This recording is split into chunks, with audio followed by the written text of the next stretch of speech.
So why does human nature suggest that our accomplishments result from skill and our failures from bad luck?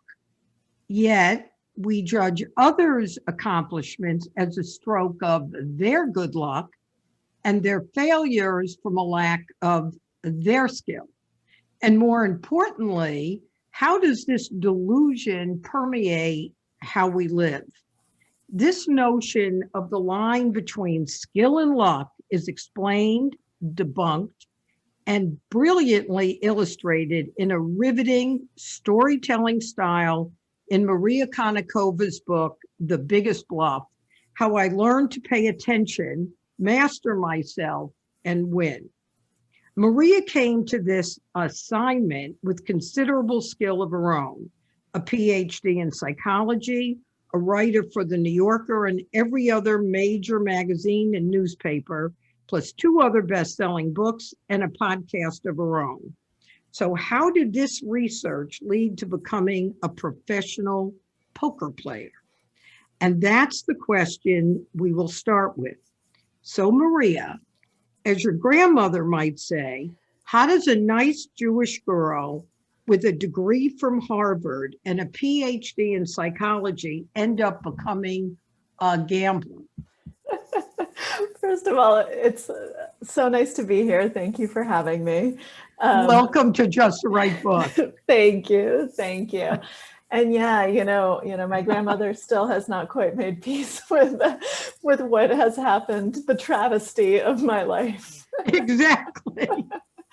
It is not something that I anticipated or planned, or that was supposed to be part of this project. So initially, when I set out to write the book that became The Biggest Bluff, I was going to immerse myself in the world of poker for a year and write about the journey and use that journey as a metaphor for life. And as you say, as a way of exploring the line between skill and chance, between what we do control and what we don't.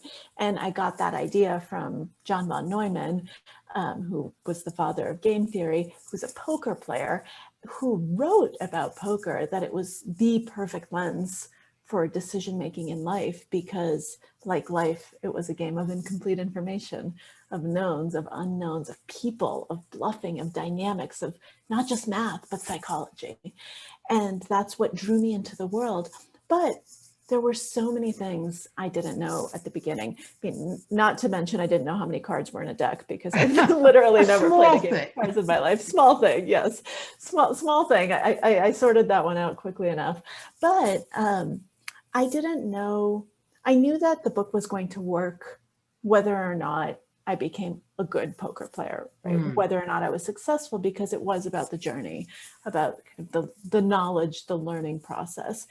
I had no idea if I was going to enjoy this, if I was going to be good at it, if I was going to have any talent whatsoever. I didn't know what that journey was going to look like. And it became a very different book from the book I had set out to write by virtue of that experience. And it turned out that I did have some aptitude for this, and that a lot of the skills that I brought from other times in my life, psychology, journalism, observation, all of these things came together in a way that enabled me to achieve greater success than I could have ever hoped for. And so, yes, I ended up staying in that world for much longer than a year, and ended up becoming, for a time, not anymore, a professional poker player, by which I mean that I earned my living by playing poker. It was no longer from writing. Your grandmother definitely must have been perplexed. So She what was. does your granddaughter do? Well, it was this funny thing when I finally finished the book. So, I had been writing the whole time in terms of taking notes, because this is something I recommend for any writer, any journalist. Write as much in the moment as possible, because you're not going to remember what it felt like. You're not going to have that same outlook when you're going back in time. Our memories suck. And so no matter what you're working on, no matter what the story is, try to take notes all the time, every single day, no matter how tired you are. write your experiences, write how you're feeling that day, because you're not going to be able to recreate it. And take pictures, take lots and lots of pictures.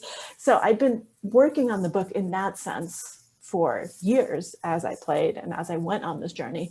But then there was a period of concentrated writing where I took all of this together and made the book. When I finally finished, turned it into my editor, had everything done, and went home to my parents, you know, to kind of celebrate and say this monster that I've been taming for the last 3 years is finally in its cage.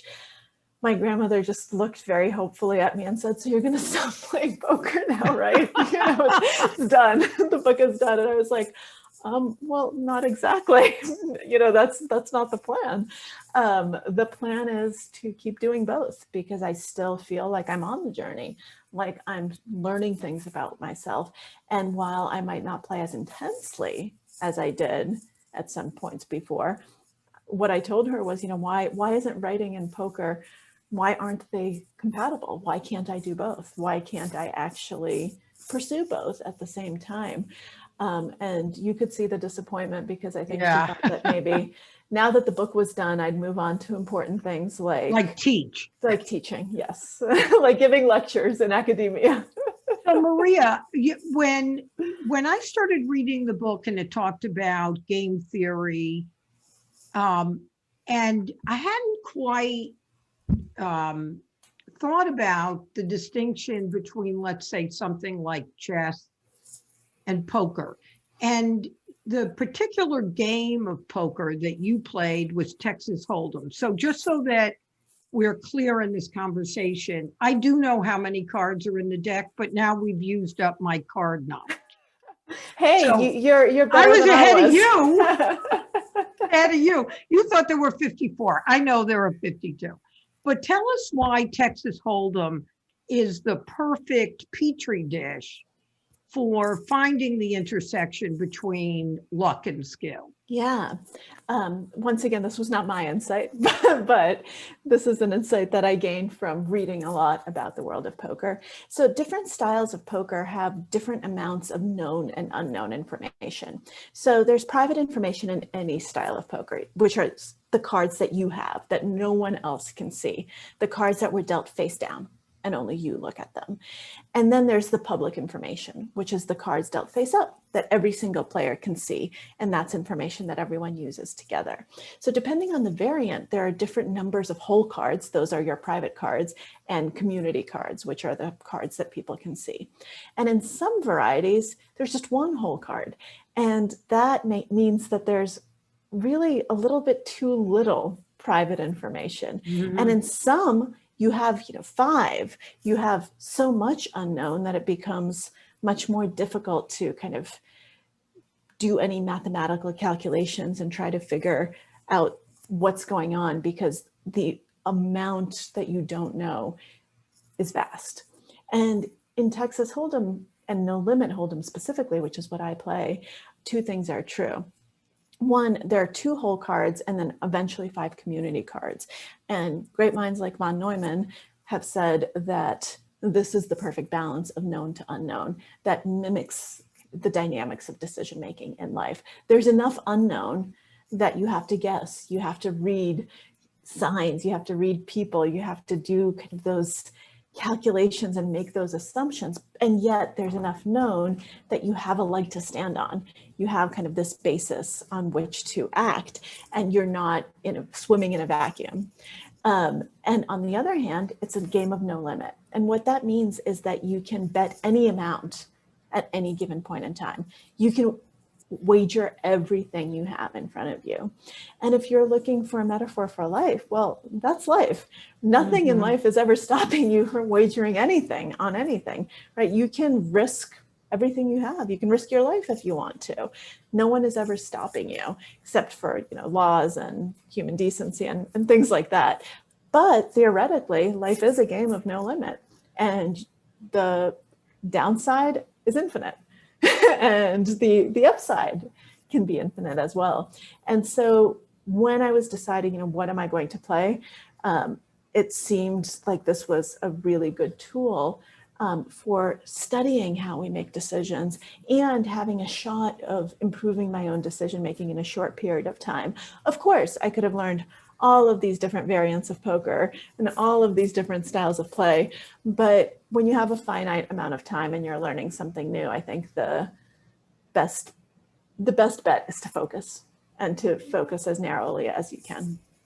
So you did two things right at the outset, and we're going to come back to reading people and the role that has, but you went and sort of in a blind way, meaning you weren't introduced to Eric Seidel, and approached him. Why Eric?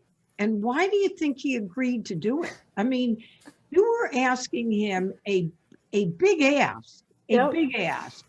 And so, at the outset, when I was reading about you reaching out to Eric and the conversation and the meeting you had with him, I thought, wow, you were condensing what you were learning in poker about the intersection between skill and luck right there.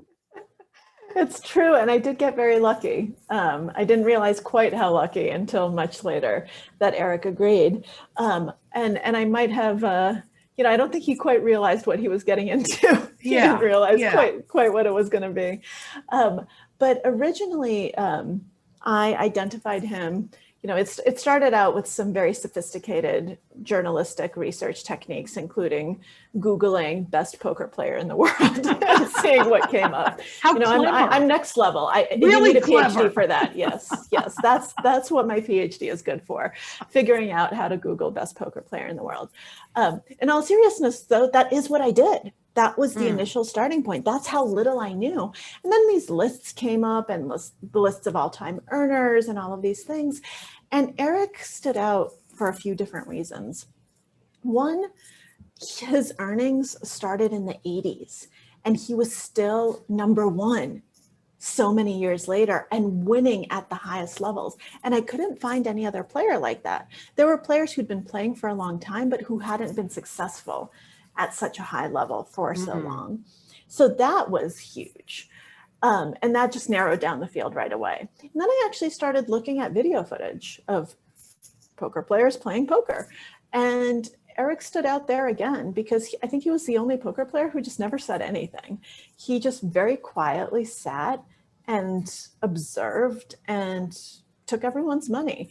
And he seemed nice and humble and just kind of like a good guy. And a lot of the other poker players who I had been looking at looked like asses, to be perfectly honest. They were obnoxious, they were aggressive, they were nasty to the other players or to commentators. And I just didn't get as good a vibe from them. And of course, it's not like Eric is the only nice poker player, but originally those were the things that attracted me to him. And I was also trying to figure out what kind of a player do I want, right? The new generation of players, the ones in their early 20s, they're math geniuses. They're PhDs from Caltech, literally. Those do play professional poker. And people who really just spend all of their time crunching simulations and trying to find kind of the mathematically optimal play. And Eric comes from an older school, which is more psychology driven. And I wanted that because that's my strength. And so it felt like too big of a bridge to cross to jump straight into the math, given that I hadn't taken a math class since high school. And I was actually very worried about that at the beginning when I just met Eric, and he put that fear to rest and said that I'd be fine. But that's why I chose him. As to why he said yes, I'm still pondering that and still feeling very lucky. But I think that he was actually drawn to the fact that I wasn't a poker player, that I was from a totally different walk of life, because that meant two things. One, I could bring in an audience of people who weren't poker players, and he loves the game and he wants to grow the game. And I think he saw it as a long-term opportunity to bring more attention to the game. But the other thing is, I was a proof of concept. Could that old psychological approach still work? Could he make me into a good competitive player without all of the intense mathematical work?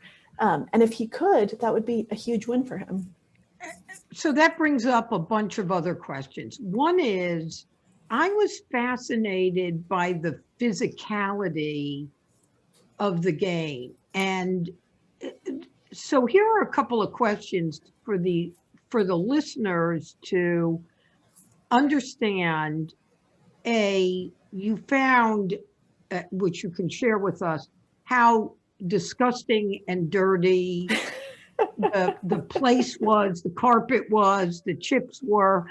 But the thing that I don't think I grasped was, how long are you sitting there?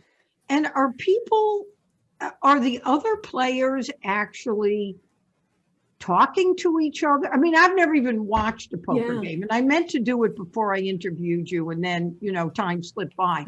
But are people like, there was one instance where you talked about a guy like really propositioning you, right? Some guy wearing a green coat, really propositioning you. So describe the physical thing that's going Yeah. on while you're playing. Yeah. So the first part of it is that poker is physically the most demanding thing I've ever done. And emotionally and intellectually, it's just demanding by sheer virtue of the amount of time that you have to spend under high pressure making high stakes decision over and over and over. And if you're a tournament player, which is what I chose to do, you're playing 12, 13-hour days, sometimes even longer. We've joked before that if there were a union for poker players, these work conditions would not be legal. And you're Because sitting in a seat for that amount of time? I mean, you have breaks. Every few hours, you get a 10-minute break. Sometimes you get a dinner break. That's it. And you can't leave. I mean, you can, but then your chips are still in play and you will eventually lose them all, and it makes no sense to do that. So if you play, you're there, and you can't just say, oh, I'm going to take a break. You can't get up and say, I'm done for today.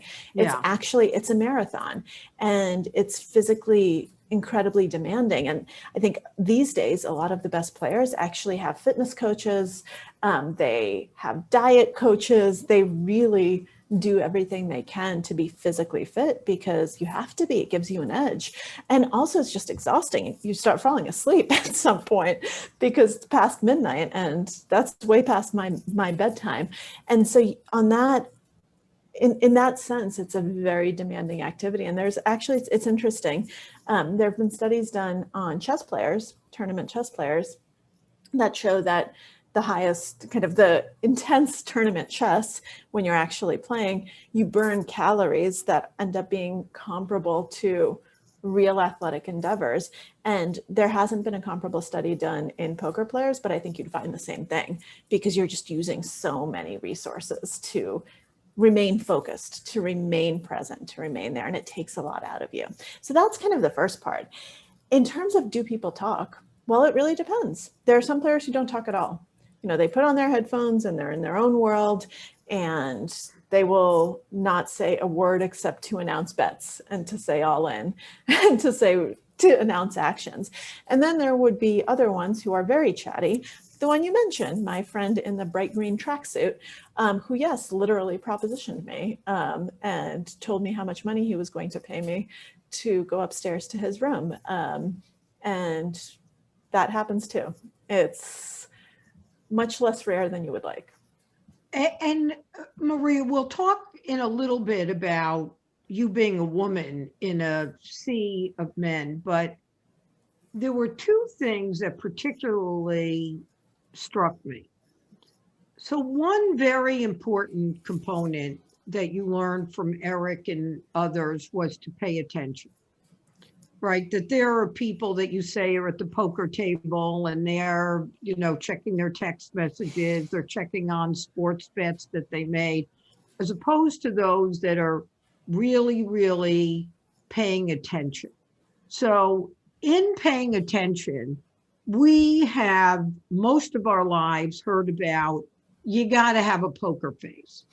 And if you have a poker face, then that's how you're going to win at poker. They're not going to be able to read. But you talk about, I forget his name, Blake Eastman, who is an expert on nonverbal communication. So is poker face a real theory? And what have you learned about nonverbal communication that really helps you understand Yeah. where another poker player is coming from? Yeah, for the most part, if you're dealing with anyone who's at all proficient, poker face isn't a thing because everyone has a poker face. Everyone knows that's what you're supposed to have. That's what you're paying attention to. That's what you're focused on. Controlling your face, controlling what emotions are expressed on your face.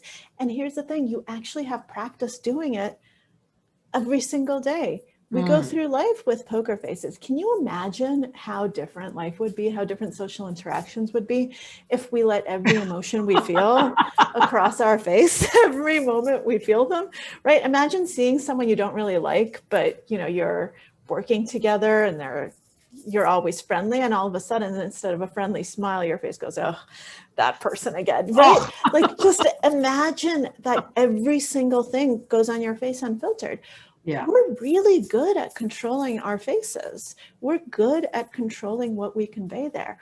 What we don't pay attention to nearly as much is the rest of our bodies, because no one talks about the need to have, poker posture or poker feet or poker hands or poker gestures. That's not something that we're often talking about. And it turns out that most of the information, if you're looking at nonverbal behavior, is not in the face. It's in the rest of your body. It's in how you hold yourself. And very specifically, a lot of it is in the hands. There's some really cool work that I wrote about by a researcher at Columbia, Michael Slepian, who actually has done studies on hands, specifically in poker and then in other situations, and has found that our hands actually convey so much more information than almost any other part of our body. And that Give us an example, Maria. Yeah. So I'll actually walk you through the exact study that he did, or the one that caught my attention, because I think it's really, really cool. So he looked at footage from the main event of the World Series of Poker, televised footage. And he showed it to a bunch of people, some of whom had played poker before, some of whom hadn't. And there were 3 different ways of looking at it. Some was completely unedited. So the way that you and I are talking right now, from the waist up, you could see everything that the person was doing. Some of it, you could only see the faces, right? That famous poker face. And some of it, you could only see the hands. You could only see the arms and the hands. And the question was, how strong is this player, right? How strong is their hand? And it turns out that when you saw the full video, people were about 50-50, which is about how good we normally are at being able to tell truth from lies, which is chance. We're not very good at it at all. We're not good at figuring out if someone's deceiving us. If they just looked at the face, they got worse. They were worse than chance. It turns out that the cues that we take from faces are the wrong ones. We look at things like, jawline. Oh, this person seems trustworthy. This person seems like they're up to something. Things that don't actually matter in this particular situation. Evolutionarily, sure, maybe stronger jaw means more aggressive, but doesn't mean anything in this particular situation. So the face actually screwed people up and made them less likely to know if someone was bluffing or not. But just looking at the hands, at how they handled the chips, at how they handled the cards, at the smoothness, at the speed of the movements, all of a sudden people were better than chance at figuring out who was actually strong versus who was just pretending. And that's amazing that you can actually tell that just from looking at their gestures. And it turns out that it's true actually in a lot of different areas. So there was a cool study done with people playing Legos, and people could tell just by looking at hands who was going to help, who was going to cooperate in building a Lego structure. And what were their hands doing that were helpful? It's all just over. It's all over, but it's the quality of the gestures, and people are still trying to figure out what it is exactly. I think a lot of us, we pick stuff up without being able to say, oh, it's this or that. In rugby, you could tell which direction the ball was going to be passed to, which is huge if you looked at people's hands, even if you don't play rugby. And so it's something where you really can see a lot. And I think there are a few different reasons for that. The most important one is that we're not used to controlling our hands. We're not Yeah. always thinking, what am I doing with my hands? We don't standardize that behavior in the way that we standardize other behaviors. And then there's a physiological thing. When you see your hand, you see the wrist, right? So you see pulse, you see what your heart rate is, what your pulse is. You see sweat, skin conductance. These are things that we use in psychology all the time as measures of stress. So there are actually physiological signs there as well. So physiologically, you couldn't necessarily control them. No, there's Like you certain could your things. face or something else. Exactly. You can't, it takes a lot of effort to be able to control your pulse. And it's doable, but it's very hard. So Maria, there are two things that I'd like to spend a little bit of time on now. And you referred to one, and how bad we are at really predicting the probability of something. And you've got a quote here, which I loved. It's a quote from Don Quixote, where he says, "All these squalls to which we have been subjected are signs the weather will soon improve and things will go well for us, because it's not possible for the bad or the good to endure forever, from which it follows that since the bad has lasted so long a time, the good is close at hand." So how do we in real life and poker make decisions based on our misconception of probability? We have this sense that probability should be evenly distributed, that it should look like that little graph that you saw, in your high school class or wherever it is that you first looked at a bell curve, and at the even distribution, and at the fact that, if something's 50%, then 1 out of 2, right? So if it just happened, that means the next one's going to be different. Or, okay, if it was 2 in a row already, fine, then the next one's going to be different. 3 in a row, okay, the next one really, really has to be different. We become very uncomfortable with streaks when things are actually clumping in a way that disturbs that even distribution. But the truth is that in probability, every single outcome is independent. And probability doesn't care what just happened. It doesn't care, if it's a coin, it doesn't care if it's been heads 5 times in a row. It might be heads 50-50 the next time as well. And what people don't realize is that these percentages, 50-50, 75-25, whatever it is, that's over the long term. And the long term is thousands and thousands and thousands of iterations. It's not today. It's not 10. It's not. And it's not 1 out of 2. Exactly. It is certainly not 1 out of 2. And yet, what Don Quixote feels, I feel, is something that we've all experienced. I'm overdue. There's a psychological term for it, the gambler's fallacy, where, you feel like you're overdue for something good, for good luck, for your luck to change, because it can't possibly be like this forever, right? And that's a quirk of human nature that actually makes a lot of sense, because it allows for hope, it allows for optimism, it allows for very good things. And oftentimes there's actually a reason for it where it's real. I remember reading a number of years ago something that Steven Pinker wrote about the gambler's fallacy. And he talks about the fact that, it's reasonable if you've already waited, 20 minutes for a train to think, well, it's imminent. It has to come. It's coming, right? That's actually not a fallacy at that point, unless this train is just never coming. But in most situations, it's actually, it can be reasonable sometimes to think that way. And so that reinforces this fallacy, which is completely unreasonable, even more. So we can see why our brains might have evolved to be so bad at this. And the other thing is that I write a lot about is that we learn probabilities through experience, and life is not a long-term sample of any of these experiences. So if a one-off event happens to us and, there's a 1 in a billion chance, we might overweight it still. because it's happened to us, or we know someone to whom it's happened. But something that's much more common, if we don't know anyone, all of a sudden we're like, oh, 1%, that doesn't seem like a lot. 2%, that doesn't seem like a lot. Oh, I don't have to be worried about this. We use our own personal experience, which is skewed, which isn't representative. And that overweighs anything that we might learn from a textbook or from a lecture or from what someone tells us. So Maria, in poker and in life, how do you mitigate that kind of seductiveness of Don Quixote's theory of, no, it's going to get good now because it's been bad too long?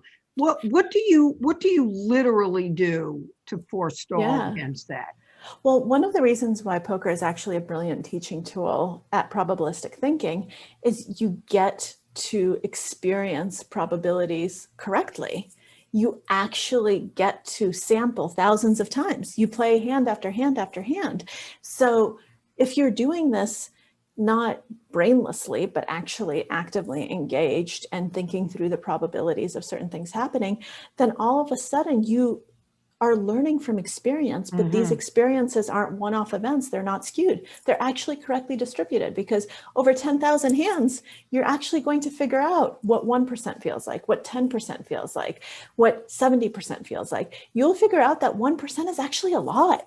It's a huge number. And if I can have a 1% edge over you, that's wonderful, because in the long term, I'm going to take your money, because in the long term, that 1% is going to translate to the bottom line. If I'm a 98% favorite to win a hand, suddenly 2% feels very big, because you see how often you lose. And it seems to happen much more often than 2%, because when you're on that losing side, all of a sudden you say, wow, I didn't realize that that was big. You start realizing that 75% isn't as much as you thought, right? Because the 25% is going to happen. Right. So all of these things, it starts clicking. And then if you have this metacognitive awareness of what's going on, you can take it from poker into real life, so that you can start making real life decisions armed with the knowledge of what probabilities actually mean. Unfortunately, we've had a really great real world example over the last 2 years in COVID. And what do percentages mean? What are probabilities? How do they actually play out? And some of the people who I saw earlier in the pandemic were the best at figuring out that this was going to be bad, and at making very quick decisions to that were rational were the poker players, because they saw these numbers and they said, uh-oh, exponential growth. Uh-oh, 1% fatality rate, that's huge. Uh-oh, they saw these numbers, they understood, and they took it very seriously, much faster than people who were psychologists, who should have understood it, but didn't, because it is very hard to think probabilistically and rationally. So the other element that you talk about, and it's obviously in the title of the book, is what are the ingredients of bluffing? So part of the bluffing is the reading of, the hands, not the poker face, paying attention to what everybody's doing. What does that all mean? You're very, very rational about what's going on. But the other thing that you talk about that I found fascinating is the role of hope and the role of trust. So in a way, I would have thought that when you go into poker, you don't want to trust anybody, because how are you going to bluff? If you're trusting everybody and thinking everybody's going to, be their best self, how are you going to bluff them? Because then are you not to be trusted? So talk a little bit about whether it's best to go into a poker game or any activity distrustful or trusting. So I think that there are two different answers to that. I think that when we're in a real world environment, I think trust should be your default state. And it is, in terms of the way that the human mind works. turns out that trust is usually our default state, unless we've been taught by a hard experience that we shouldn't trust. But babies, have to trust adults at the beginning to take care of them, not to kill them. And as we're young and growing up, we have to trust people in order to survive. And if all goes well, and sometimes it doesn't, that trust is rewarded. And when you look at societies that are more successful, economically, socially, have better health outcomes, those are societies with higher levels of generalized trust. And if you think about it from an evolutionary standpoint, that also makes sense, because who's going to survive? The lone wolf or the pack? The people who are able to kind of build connections and trust each other and delegate and work as a team, or the people who just distrust everyone and go off on their own. So you start to understand why trust kind of is the default, and why it should be the default.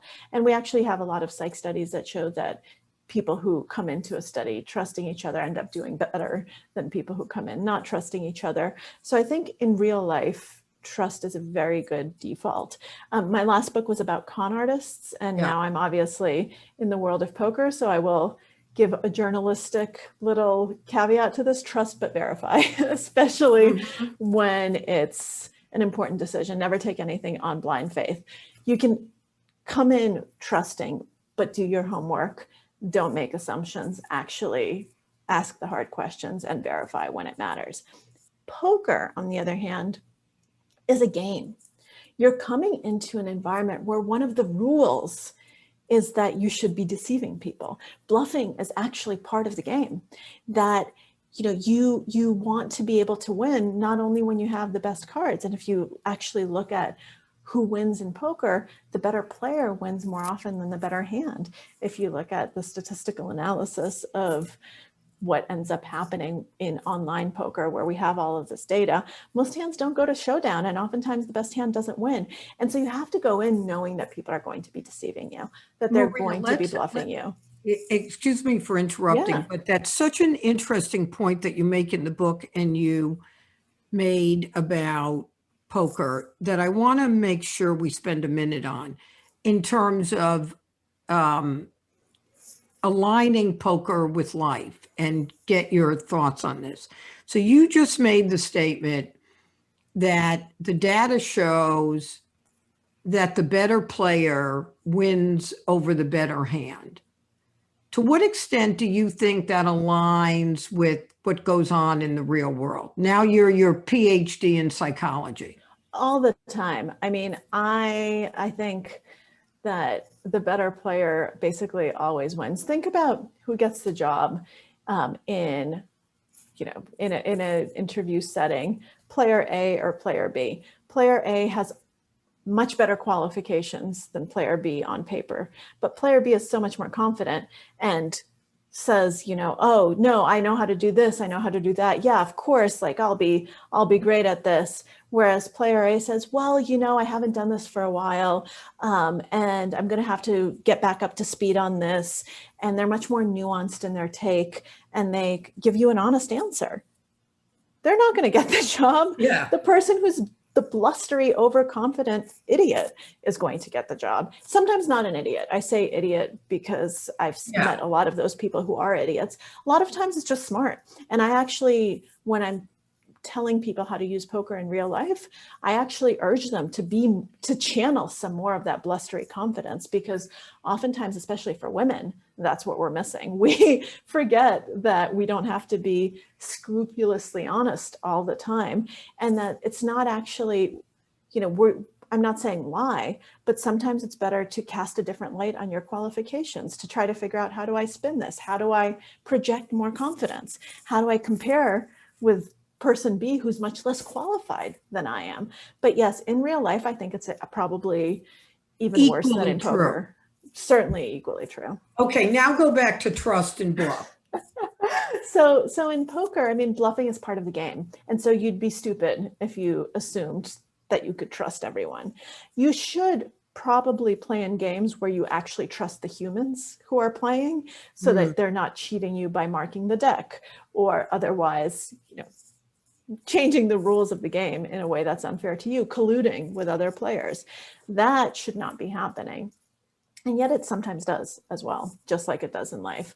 People will cheat you in ways that are following the rules and in ways that are against the rules. So just like if we go back to that interview situation, some people will, bluff by projecting a little more confidence, which is part of the game. And some people will actually just blatantly fabricate stuff on their resume, which is a different kind of cheating. And so in poker, both things happen. And so you should come in, expecting that either of those things could happen. And unfortunately, even at the professional levels, at the highest levels, there are people who will cheat you in both ways. And so I think you just have to come in saying, okay, this is a game and I have a whole different set of assumptions. That doesn't mean that I'm going to become a distrustful person in everyday life and that I'm going to take this away from the poker table. But it does mean that I have to learn to look beyond the surface, to look beyond the stories that people are telling me, to try to figure out, okay, this is what they want me to see. What should I see? What is there? What's the difference? Is the story consistent? To try to find where the bluffs are so that you can become the stronger player, because the stronger player is the one who can see that and who can poke holes in it and who can make the right decisions and not be swayed by the swagger and confidence of the bluffer. My favorite chapter in the book, and I loved every bit of it. In fact, I want to read it again. But my favorite chapter was Full Tilt. That chapter, and for a couple of reasons. One is it felt like we were feeling every bit of what you were experiencing. I mean, I felt like I was right next to you, being excited and sad and nervous and learning all the things that you were going through. So just to set it up for our listeners, you've been on your journey. It's June of 2017. You've been on your journey for almost a year. You've worked with Eric. You've been to Monte Carlo. You've been to Vegas. You've been to Macau. You've had some wins. You've gotten some standing. You've gotten some confidence. And you're primed and ready. You're like in there. You're good to go. What more did you learn that you needed to learn? Everything. Poker is one of these things where, the more you learn, the more you realize you don't know. Yeah. It's one of these good areas. For life, right? Yes. Good for life. Good for life, where you just start seeing areas of incompetence that you didn't even realize existed as your expertise grows. And one of the things that was a big blind spot for me, because I have a PhD in psychology, was the mental game and the emotional element of it, because I assumed I have a PhD in psychology. I don't need help with my mental game. I don't need help with that. I've got it covered. And I was way overconfident about that in a way I shouldn't have been. Because one of the things psychology should have taught me was that I was prone to that overconfidence in my area of expertise, because that's where we tend to be overconfident. The areas that we actually know a lot about, we think we know even more.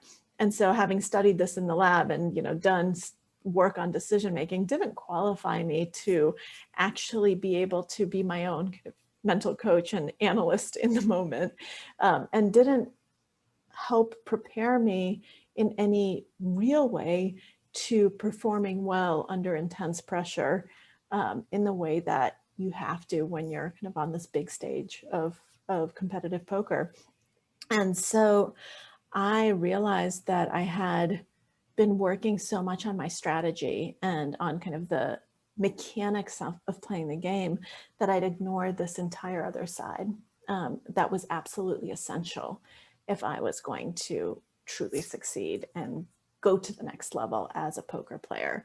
And so I ended up working with a mental game coach as well, and ended up doing some hard work trying to figure out, what my triggers were, kind of what my sore spots were, what I was made of emotionally, and more importantly, how do I deal with it? How do I account for it? How do I actually use it to my advantage instead of letting it be something that drags me down and that makes my decision making worse? And that was not a very pleasant process, which is why I think I probably ignored it for as long as I did. It's never pleasant to sit down with yourself and pick apart your mind. You learn a lot of truths that you probably don't want to know. And I learned a lot about, my biases. I learned a lot about the types of things that got to me, my own insecurities, the things that I would have rather pretended did not exist. Maria, the other piece that I thought was interesting that you talk about at the end of the book is, a lot of us have this false, I don't know if confidence is the right word, but a false cockiness that, oh, I know I get hot-headed in this, or I know I feel crummy about myself when, and you sit, so you think, oh, I got this. I know who I am. Yet the thing that you so beautifully illustrate is knowing it in the quiet of your home, or knowing it even in a psychiatrist's office, or knowing it in this kind of remove, isn't really going to protect you. So what happens in the moment that all of a sudden lets all that knowledge or seemingly knowledge desert you? Yeah, that's kind of that's the secret of high performers, athletes, mental athletes, anyone who can actually still perform well under the lights, under the pressure. So it's very different to, as you say, sitting at home, kind of think through, okay, I understand this situation. It's a very different thing when you're in the moment, when you're already emotional, when you're already tilted, as the poker term goes, to do anything about it. And so, and you see this, the reason I mentioned professional athletes is because that's actually, I think, one of the easiest illustrations of it.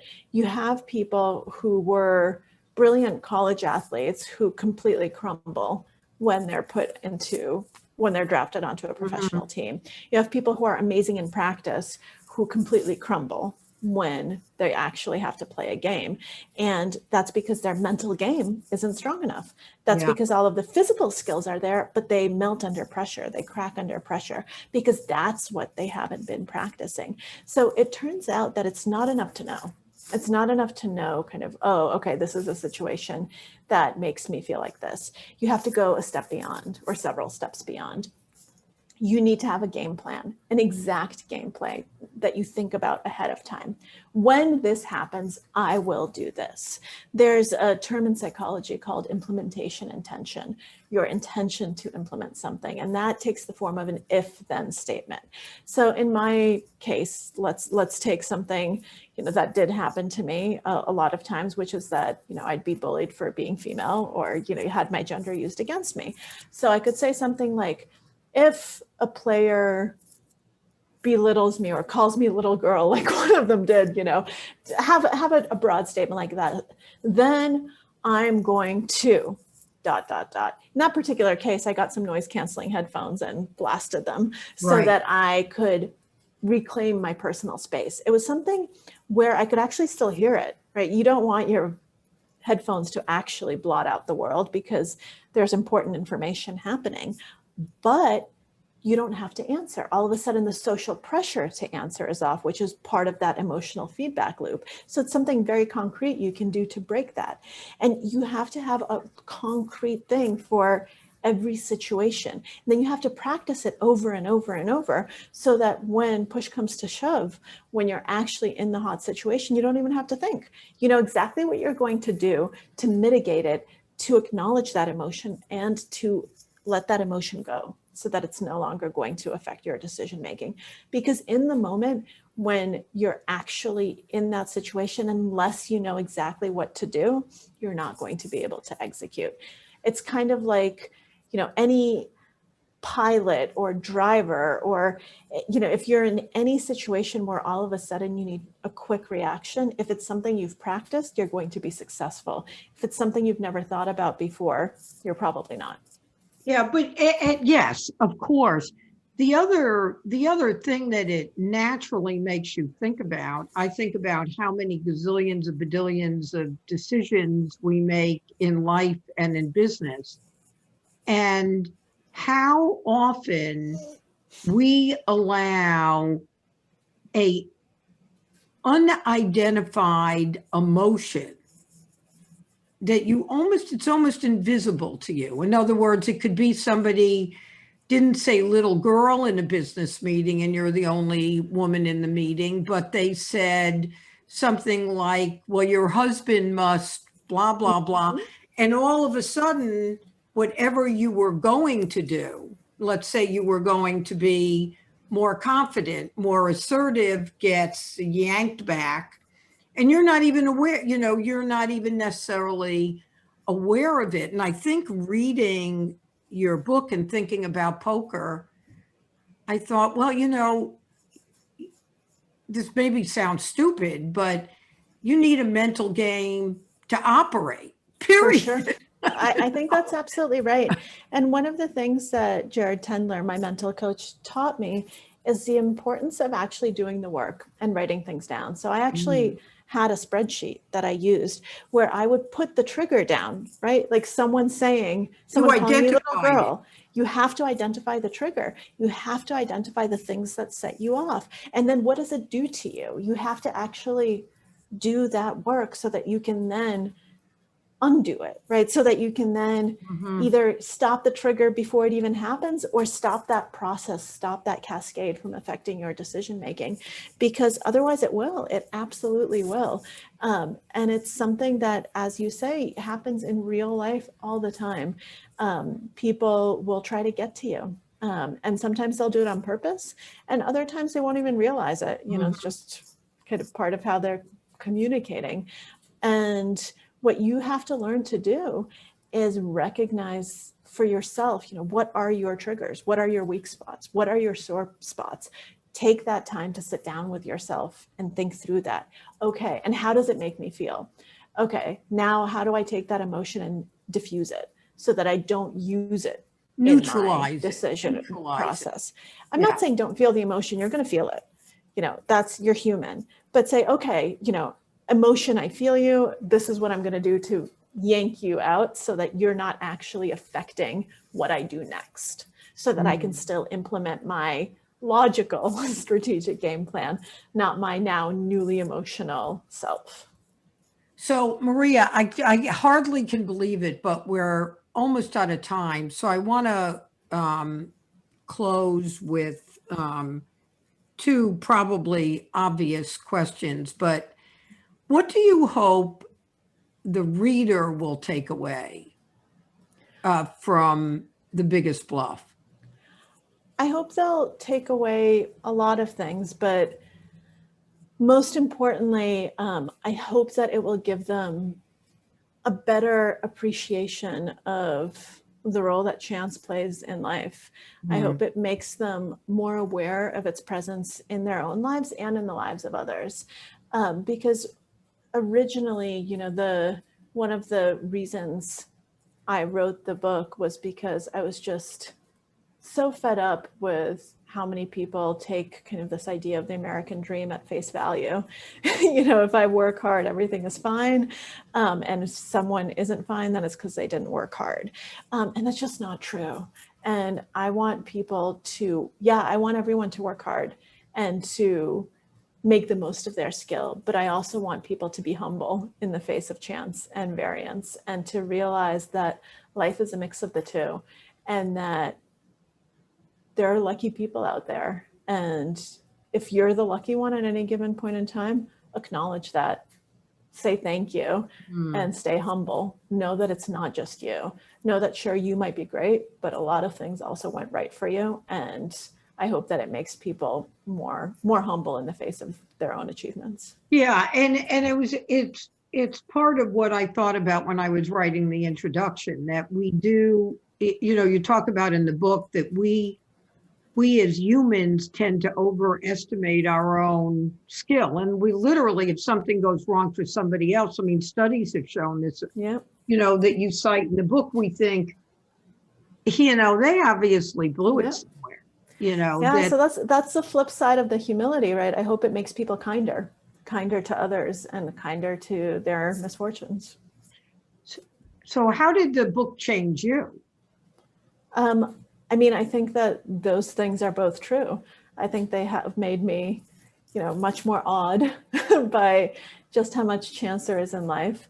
And in an ironic twist, you know, because poker is a game of zero-sum interactions, I do think it's made me kind of a more empathetic person, someone who's better able to look at the world from other people's perspective, someone who's better able to see what others are going through, because you have to do that in poker.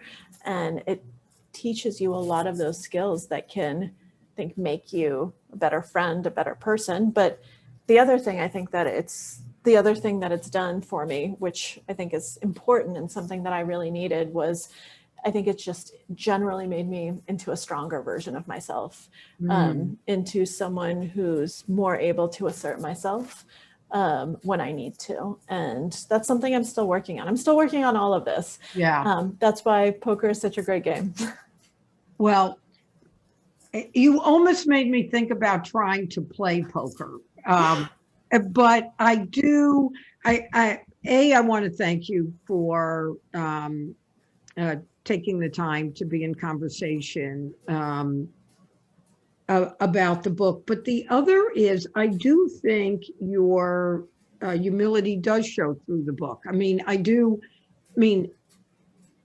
think anybody can do what you did and in 1 year become a poker champion. But I do think by taking us on the journey with you, I did think about, okay, what role does luck have? What role does skill have? How do you operate? And I really want to thank you for that. I'm going to go back and read the book again because I was reading it for the interview, and I want to read it just to sort of absorb it all again, which I think is valuable.